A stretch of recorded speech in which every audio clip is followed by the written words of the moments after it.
Hello Year 12, I hope you're well. I hope, as I say every week, that these lessons are really helping. I'm going to dive straight into our next poem that we're going to annotate and have a little look at today, and that is Material. So I'm going to go into our little starting task. You've got some phrases there, some that you will know that we've gone over at GCSE, some of them will be new to you. So if you hit pause for a couple of minutes, get those down, try and recall what they are, and then we'll go through all of them. So if there are any that you're not quite sure of, you can't remember, or if they're brand new to you, we'll go over them together. Okay, hopefully you did hit pause. So these are the definitions then for these terms. You've got illusion, so I don't mean illusion as in a magician.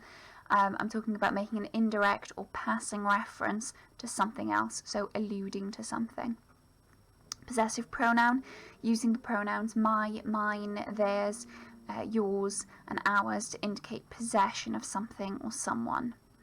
Antithesis is a direct comparison or contrast or opposition between two things. Dissociate, so to dissociate with something is to disconnect from it, something that you want to separate from yourself. Nostalgia, sentimental longing or affection for a period in the past, so having that feeling that you want to go back to a better time in the past. An idiom is a phrase which has a common meaning that differs from the literal meaning of the words included in the phrase. So it's a little bit like a colloquialism in the sense that it's something that is commonly said, but it's not, the meaning of it is different from what the words in that meaning suggest. So we will have a look at an example of that in a moment. I can't think of one off the top of my head. So we'll have a little look as we read through and we'll pick it out in the actual poem. Okay, so the poem that we're going to have a little look at today is, as I said, called Material. And I will do what I usually do, I'll read through it all together, and then we will go through and annotate it stanza by stanza, and then have a little discussion about some of the common themes at the very end. Material. My mother was a hanky queen, when hanky meant a thing of cloth, not paper tissues bought in packs from late-night garages and shops, but things for waving out of trains and mopping the corners of your grief. When hankies were material, she'd have one always up her sleeve. Tucked in the wrists of every cardie, a mum's embarrassment of lace, embroidered with a V for Viv, spittled and scrubbed against my face. And sometimes more than one fell out, as if she had a farm up there, where dried-up hankies fell in love, mated, raising little squares. She bought her own, I never did. Hankies were presents from distant aunts, in boxed sets, with transparent covers and script initials spelling Ponce and naffest Christmas gift you'd get. My brothers, too, more often than not, got males ones, serious and grey, and larger, like they had more snot. It was hanky that closed department stores, with headscarves, girdles, knitting wool, and trouser presses, homely props you'd never find today in malls. Hankies which demanded irons and boiling to be purified, shuttered the doors of family stores, when those who used to buy them died. And somehow, with a hanky's loss, greengrocer George with his dodgy foot delivering veg from a comma van in his history, and the friendly butcher who'd slipped the extra sausage in, the fishmonger whose marble slab of haddock smoked the colour of yolks, and parcelled rows of local crab lay opposite the dancing school, where Mrs. White, with painted talons, taught us when you're smiling, from a stumbling out-of-tune piano. Step together, step together, step together, point. The annual talent show, when every mother, fencing tears, would whip a hanky from their sleeve and smudge the rouge from little dears. Nostalgia only makes me old. The innocence I want my brood to cling on to like 10 bob notes was killed in TV's lassitude. And it was me that turned it on to buy some time to write this poem, and eat bought biscuits I would bake if I'd commit to being home. There's never a hanky up my sleeve. I raised neglected-looking kids, the kind whose noses strangers clean. What awkwardness in me forbids me to keep tissues in my bag when handy packs are 50p. I miss material handkerchiefs, their soft and hidden history. But it isn't mine. I'll let it go. My mother too, eventually, who died not leaving handkerchiefs but tissues and uncertainty.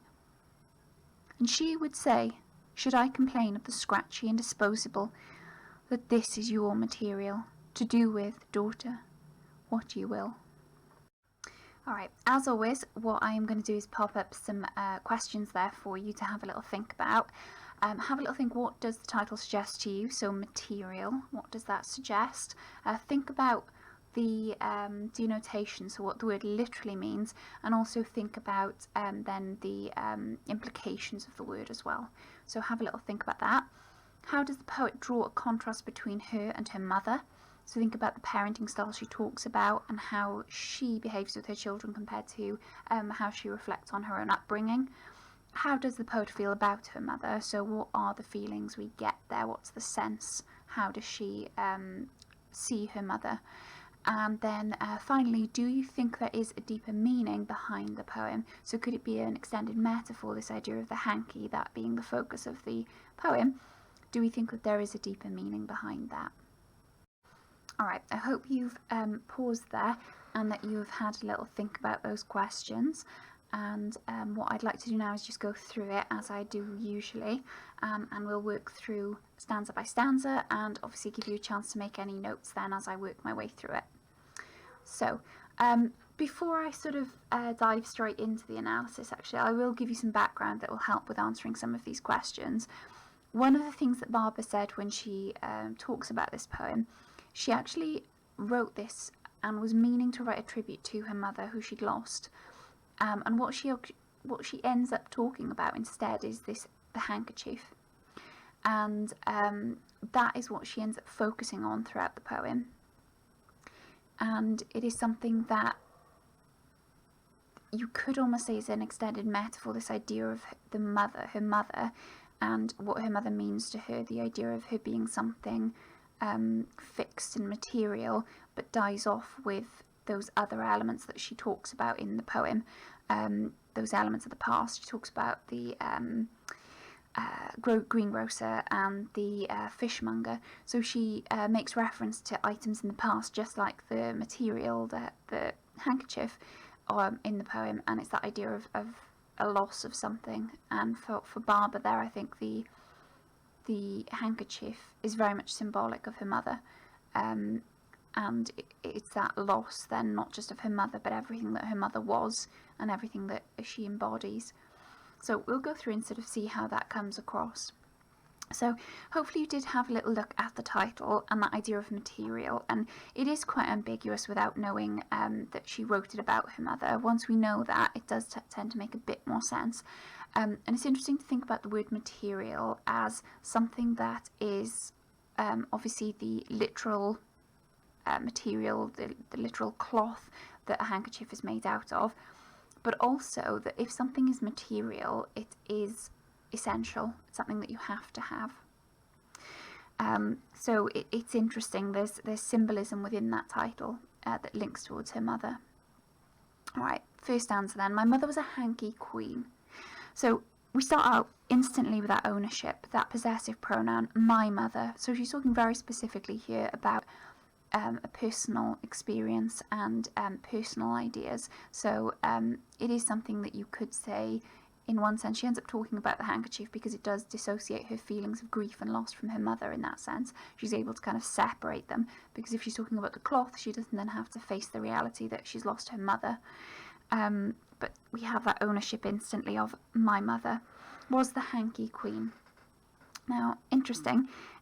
You've got again that idea of the hanky then, and actually later on throughout the poem she does talk about the significance of the hanky, what the hanky's there for and how it's used, and that it's something that was very much a staple item throughout her childhood, something bought for her by aunts, something that her mother always had, and that reliability then of her mother always having that.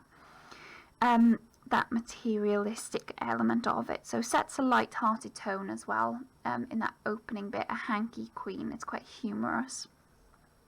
But, you know, you have got the description there, queen, which does make it quite matriarchal. That idea that her mother was a very important figure in the family, and particularly in her life growing up. When hanky means a thing of cloth, so something stable, so that's stability, not something that's disposable like the paper tissues that she goes on to suggest. So that stability of not just the hanky but of her mother. Not paper tissues, bought in packs. So we've got this juxtaposition straight away when we're talking about something that was traditional and material, that was something solid and always there, and we've got this instant juxtaposition, this antithesis between what is disposable and something that then is reusable and traditional and stable. From late night garages and shops. Now that also, in my opinion, I thought anyway, could be a reference to the contrast in her life compared to her mother's. So that idea of late night garages and shops, maybe unlike her mother, who maybe did have time because she was that stereotypical mum, didn't work, and actually her work was her children and her home. She had time to go and do the shop while children were in work and were in school, and for her, because she works and she doesn't have the luxury of being able to do that, the time that she can shop and buy things and purchase something like a hanky, in this case paper tissues, it's at late night garages and shops, because that sort of shows her long working hours, and that obviously her partner works as well, so she doesn't have the time to be able to go and do the shop like her mother did. But things for waving out of trains. Now, instantly, that imagery there, waving out of trains, it does sort of make me in particular think about the 1940s and that idea of waving soldiers off on the train. So it's a very traditional stereotype of the hanky, and established then and linked to her mother.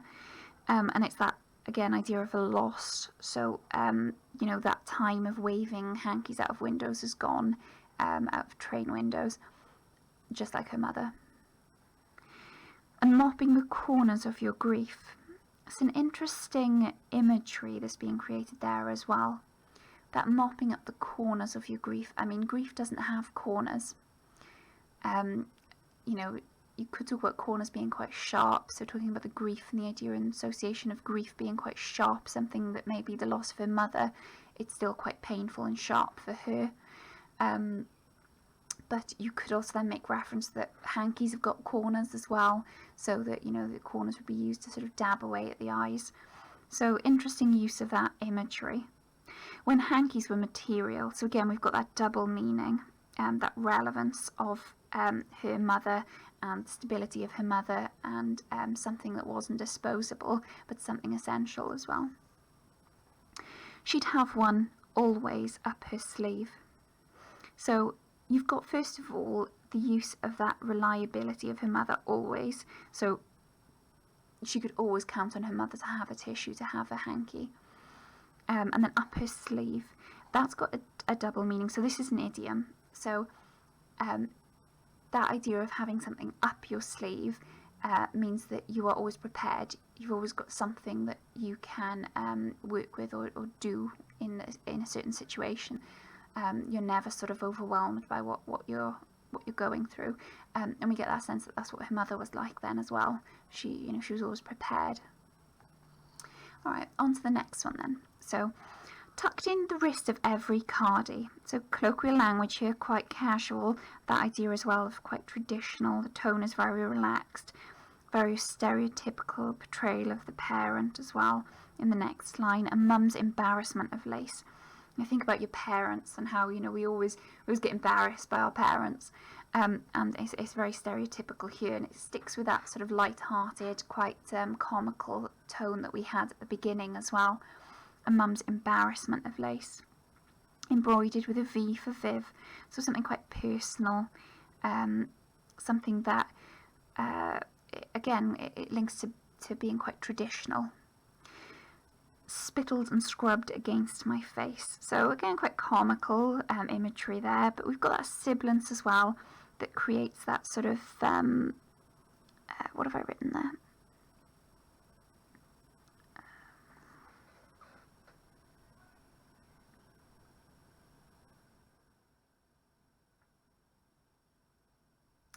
There's sort of a smooth rhyme then, a sort of smoothness to that line spittled and scrubbed against my face. So you've got the softness there that sort of almost contrasts the harsh verb scrubbed against the face. And sometimes more than one fell out. So, she keeps more than one there. Again, that reliability is there, but we have got that humorous sense of the tone coming through again. And sometimes more than one fell out, as if she had a farm up there. So that's simile, where dried up hankies fell in love and mated, raising little squares. Interesting again, because you could say that if the handkerchief is a symbol for her mother, that very traditional idea then of the rural link with the farm, the idea of her then being a little square that her mother has raised, that traditional way of life, that expectation that people got married, had children, it's relevant in this section, and again, like I said, quite humorous. She bought her own, I never did. So that semicolon there, it's almost a piece of caesura that breaks up the middle of that line and actually causes that antithesis. And you could say there's a bit of dissociation there as well, which I initially spelt wrong, so I had to cross up the double S there. But anyway, that sort of suggests that she compares herself to her mother, and thinks about her own upbringing and how she is raising her children in a similar or different way, which we know is very different as we continue through the poem. But this is where we first get that sense of her comparing herself to her mother, and maybe even seeing her mother as her role model, someone that she would like to aspire to being, but actually they have very different lives, and they've chosen very different paths for motherhood. So she's comparing herself to her mother, and I've said there in my notes, possibility there of seeing her as a role model. Hankies were presents from distant aunts, so it seems to be, a generational thing there as well. Is this idea that her aunties were all the same in providing these gifts of handkerchiefs, in boxed sets with transparent covers, so very sort of typical maybe Christmas present there, or birthday present. And script initials, spelling, Ponce, the naffest Christmas gift you'd get. So again, it does link with the idea of being quite humorous, and that she sees how silly it was. But again, it's that generational idea then of what they would give as gifts. And you've got the description again, it sticks with this humorous tone. My brothers too more often than not got male ones, serious and grey. So that's sort of the description of the hankies here, the adjective serious and grey. We have that very serious tone of the handkerchiefs and the descriptions of them there, and larger, but it's juxtaposed with the final line in this stanza, and larger, like they had more snot. So she sees the sort of ridiculousness in that situation, and again, like I said, it adds to that tone of humour. She sees how silly it was, and she's looking back and kind of almost finding humour in that. On to the next one then. It was hankies that closed department stores with headscarves, girdles, knitting wool, trouser press, homely props you'd never find in today's malls. So we've got this lexical set and links into nostalgia, that idea, that longing for the past, those little department stores that were sort of maybe privately owned, that you wouldn't now find these items in these big shopping centres that we have. And again, it's drawing this comparison between the present and the past, much like she was comparing herself to her mother, and that idea then maybe that the old traditional ways of raising a family and those old traditional values have very much changed now, just like the society that she's raising her children in has changed from the society that her mother was raising her in. Hankies which demanded irons and boiling to be purified. So again, very stereotypical links here, and very much, I am talking in stereotypes here, and I know I keep emphasising that, but I just want to be clear that these are stereotypes that are coming through in the literature, and it's not to say that, this is what women should be doing, or that this is what women shouldn't be doing, but just that we are dealing with stereotypes. So a stereotypical link to women, and that idea of all these items would be items that women would have had in the house and in the home that would have been very familiar to them in her mother's day and age. And boiling to be purified, so a very traditional, archaic way of life there. We've got the asyndetic listing as well. I know we talk about structure more towards the end, really, but we could say that there's a flow here to her memories, and she's just, she's letting out all these sort of linked together memories of her past. Shuttered the doors of the family stores, when those who used to buy them died. So again, you have got this mix of sort of quite a joyful tone almost, but she's talking about some quite serious ideas here and this loss. Shuttered the doors of family stores. You've got that internal rhyme, which makes it seem quite humorous, but then again it's sort of undermined in this final line, much like the other one was underlined. The serious tone was underlined by the humorous ending of the final stanza, the line in the final line in the other stanza. This time it's being undermined here by a more serious tone, when those who used to buy them died. So again, she's bringing in this link to death and loss and the past that can't be revisited. She can't go and see these stores that her mother used to use, because they've gone. They've been closed down. They've shut. And it's this sort of link to her mother's death and that loss of her mother. That end stopped as well structure. So as we go further on into the poem from this point, the structure tends to be a little bit more loose. So whereas there was a very much more structured sense to her past, and maybe reflective of her mother being far more structured and having routine where she doesn't, that might be present here in this part. Alright, straight on to the next one then. And what I'm going to do, actually, I'm going to move the slides so that you can see it there, because I know that final couple of stanzas was covered.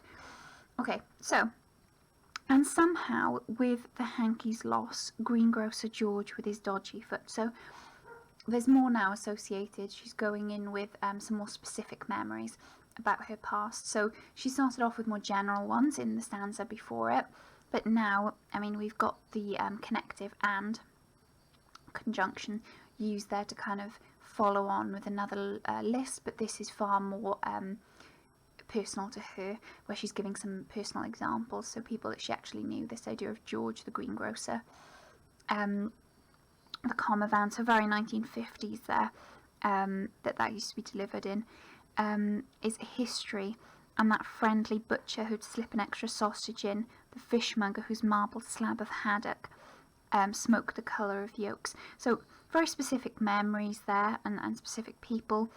The listing there may be building tension, that idea of loss again, of the shopkeepers and their shops, and the shoppers there that no longer go to those individual little places to get their food. But it's quite a sort of archaic idea then of community as well, something that we've definitely lost as we've kind of made progress, and particularly as we have these big supermarkets and the big sort of shopping centres. So there's that sense of loss then. Lay opposite the dancing school. So we've got the enjambment, so continuous then, memories flowing still, and again more specific, and thinking again very specifically about her childhood, where Mrs. White with painted talons, maybe more of a negative memory there, the idea of talons, you imagine talons being quite sharp and ready to cut through a prey. Taught us when you're smiling, so there's no punctuation there, it keeps the flow of this. So it does seem like almost an overflow of memories, as I said before, with this idea of the asyndetic listing and constantly listing through all these things from her past.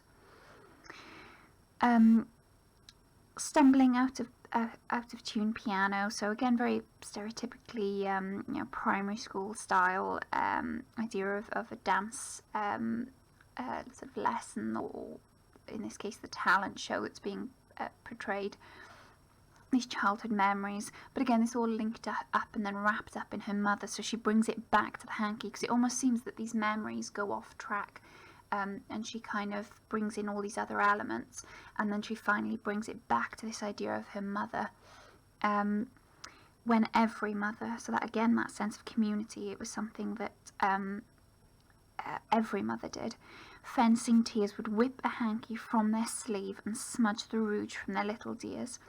So again, you've got this colloquial use of language when referring to the children, and again, quite archaic phrases really, the little dears and my brood. Not something that we would typically use anymore. People do tend to stick with my children, kids.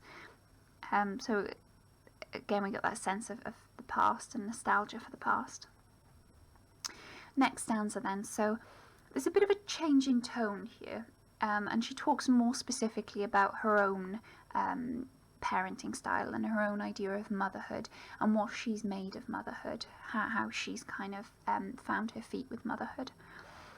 Nostalgia only makes me old. So, stanza kind of sums up the conflict between, or within the poet rather, between how she views her mother and how she views her own parenting style. The innocence I want my brood to cling on to, like 10 bob notes. So again, this colloquial language, this idea, she wants her children to be innocent. And, you've probably heard it yourselves about how, the generation that you're growing up in now tends to be indoors more and on computer, in front of their TV screens and in front of their, Xboxes, PlayStations, in front of their phones, and that idea of, they don't go out and play anymore.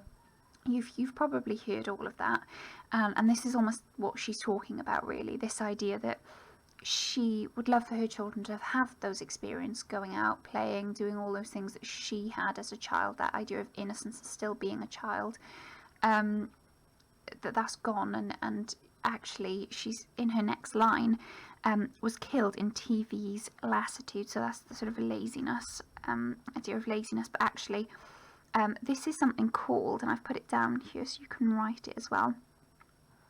So it's hyperlage. So basically, that adjective, lassitude, means to be lazy. But whereas she's actually referring to the TV as being lazy, what she really means is that her children have become lazy.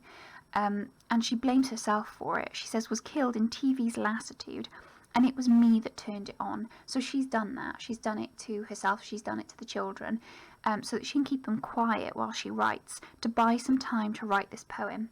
So to do her work, she is a writer, and that's what she's done it for, so that she can have some peace and quiet to do the writing. And eat bought biscuits I would bake if I'd commit to being home.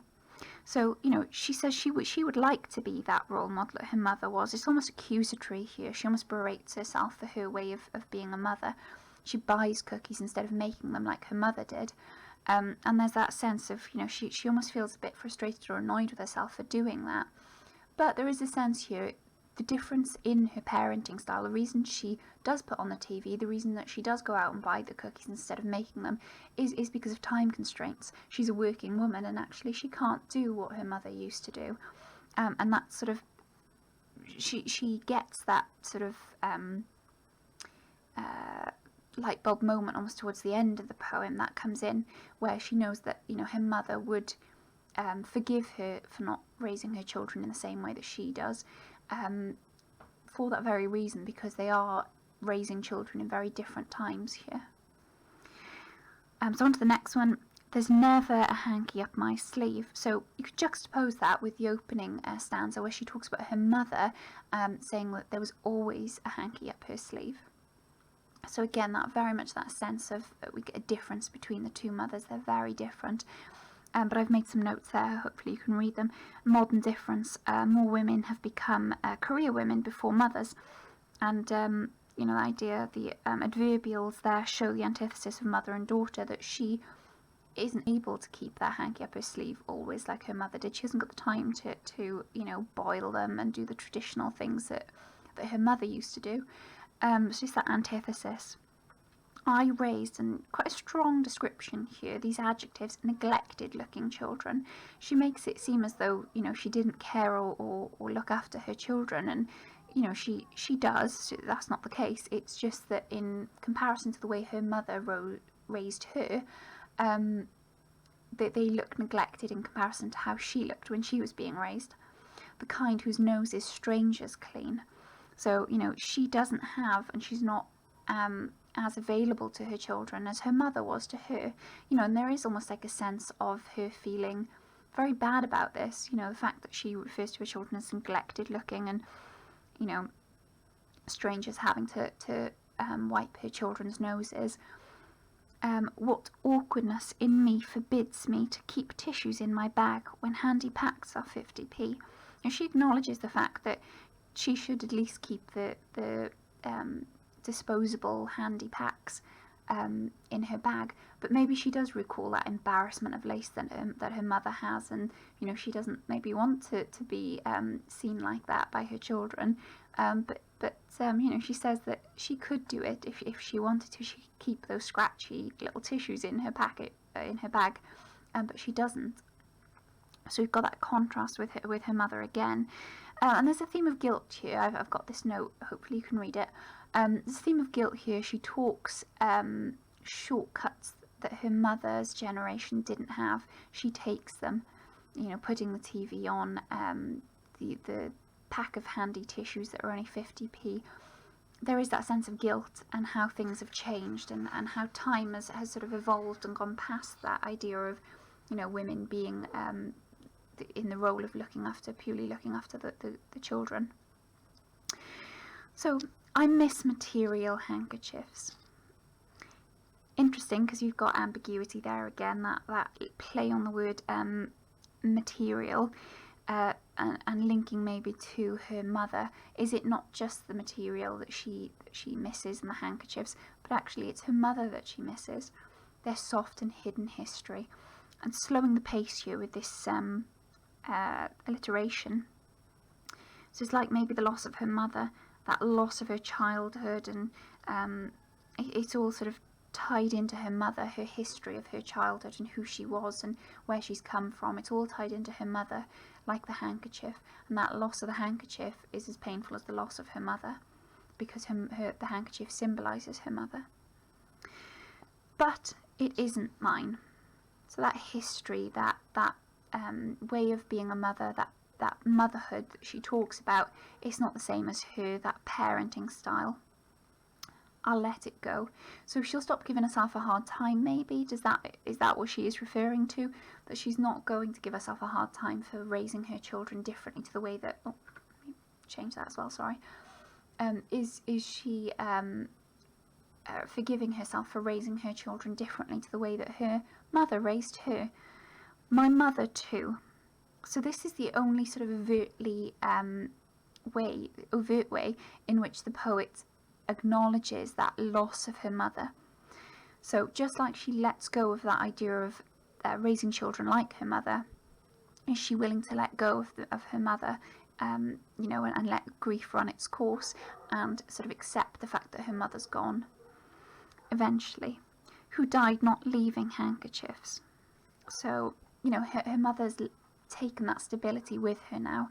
Her mother, who always had those handkerchiefs up her sleeve, that stability is gone for her, and left nothing but tissues and uncertainty. So that those disposable tissues are the only things that are left now, and that uncertainty. And it could be uncertainty in herself and her confidence, and there's maybe a loss of her identity here.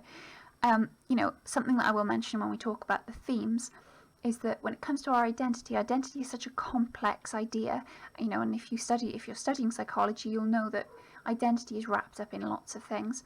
Our identity rests on so many aspects of our life, and one of the things that it can rest upon is the idea of who we are to the people around us. And losing your mother, you lose that label of being a child, because you're nobody's child anymore. You've lost that sort of link to your mother and your parents, and therefore you lose that part of your identity, and that can leave you feeling really lost and really sort of uncertain, and maybe that is what she is referring to here. And she would say, should I complain of the scratchy and disposable, that this is your material, to do with, daughter, what you will. It's a really interesting way to end this poem. The italicized words here are meant to be her mother's words, so she's almost trying to think, what would her mother say in this situation? So these are the tools that you have to raise your children, maybe. So she's suggesting this is your material, this is what you have to raise your children. They'll grow up and reflect back on it, and they'll no doubt sort of compare themselves to you as well then when they are raising their children. But it ends with this sort of willingness then to accept the different ways of life. And, certainly that end bit, what you will, it lacks that accusatory tone that some of the earlier stanzas holds. That personal pronoun I earlier, which seemed to be quite accusatory when she was talking about, I put the TV on, I was the one that did that. There's more acceptance here, reassurance. It sort of empowers her to, go ahead and be the mother that she's being, and to, not think that her way of rearing her children and her idea of motherhood is undermined by the fact that the way her mother raised her was different. So I've got a little note there as well that again you can jot down as well. Although the tone is light-hearted, there is also the sense of loss and mourning for the past. However, the past is tied closely to her mother. That is the bigger underlying loss that's being focused on, or not, rather, if it is implicit. So that idea, this sort of almost like the handkerchief is the extended metaphor for her mother. She talks about the past and this way of life, and the handkerchief now no longer being used, and the way of motherhood and parenthood changing. And actually, it's all tied up in the idea and the loss of her mother. And in a way, it's almost like she's trying to dissociate herself with the idea of the loss of her mother by going through the extended metaphor of the handkerchief. So, to conclude then, looking and analysing the poem, just let's talk about some of the key ideas that come out in the poem. I'll talk about the structure first, and I did mention this time around more structural features. I picked out there the asyndetic listing when she was referring to some of the more the list of memories that she was talking about. But generally, when we're talking about this poem, 9 stanzas separated into uneven lines, sets of lines. There's no single pattern of rhyme, and I've written of twice, don't do that, within the poem. So it's very much, the reason that it could be written like that is that it is a very straightforward meaning to the poem. It doesn't take a lot to kind of infer what she's talking about. We know she's talking about handkerchief, she's talking about the past, she mentions sort of all these ideas from the past then, these experiences from the past. So on the surface level, it's a very easy poem to understand. She points out and talks about elements from her past and from her own experiences that are really easy to understand. When we pick apart, though, the idea and the importance and significance of the handkerchief, that's when we see it as more of an extended metaphor. This loss of the handkerchief and this way of life and childhood links to the loss of her mother, and especially when we know the context for her sitting down to try and write a poem about her mother when her mother died. We know then that it is an extended metaphor talking about her mother and how she is dealing with that loss. You can pick out there lots of lexical sets tied to the idea of the past and nostalgia. You can also then as well even draw a little table and make that comparison between her as a mother and her mother. So those very traditional, archaic ways of doing things compared to then what she does with her children. She mentions about putting on the TV and buying things rather than making things from scratch. So very clear then where some of the sort of main themes come in to this poem. So I'm going to go through those next. Alright, on to the themes then. So we've got a few themes that come up in this poem. As I've said before the other poems, it would be a really good idea maybe to code where these come up in the poem. So going through it and highlighting maybe in different colours where you can see these themes. So we've got motherhood. So usually a very prescribed role for women, and it's often explored in literature. The idea of what is the mother's role and how the children respond to their mother. very significant and important bond that we form, and in literature that is why it's so heavily focused on. So childhood, a common theme again in literature. Writers often reflect back on how they were raised and key experiences that have shaped them during their upbringing. So you can definitely see where some of that falls in this poem. Her experiences of her mother and the stability of her mother and the traditional role that her mother filled has definitely almost made her feel quite guilty about the way that then she's raising her children. So there's significance there. That experience that she had growing up is different to the experience that she's giving her children, and she's very much aware of that. So the past, nostalgia, reflection on how things used to be, and usually making comparisons to the current time in which the text is written, and we definitely get that sense. You could bring in that when, as I said earlier, about making the table between comparing her and her mother, and we can definitely get that sense of nostalgia, that she has that longing to return back to that past. And it makes more sense when you know that she's lost her mother, so it makes it even more of a heightened awareness of it. Death, so very common theme in literature. Dealing with loss is both universal, I mean everyone goes through that, we all lose people, yet it's also a very individual experience. So it's very important to realise that how people react with and deal with loss is very, very different. We all lose people around us, and yet it's still a very, very individual experience, and that's why I suppose it's so different in literature as well. Death in literature, it's explored and dealt with in such different ways. Identity then. So I mentioned this earlier, I did touch on this.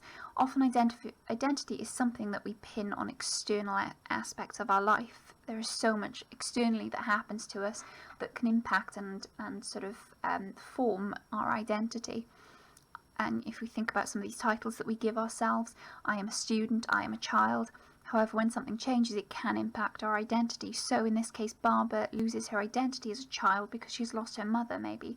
There is that sense that, she's no longer, that past now is completely inaccessible to her because she no longer has that link to the past. Her mother is gone.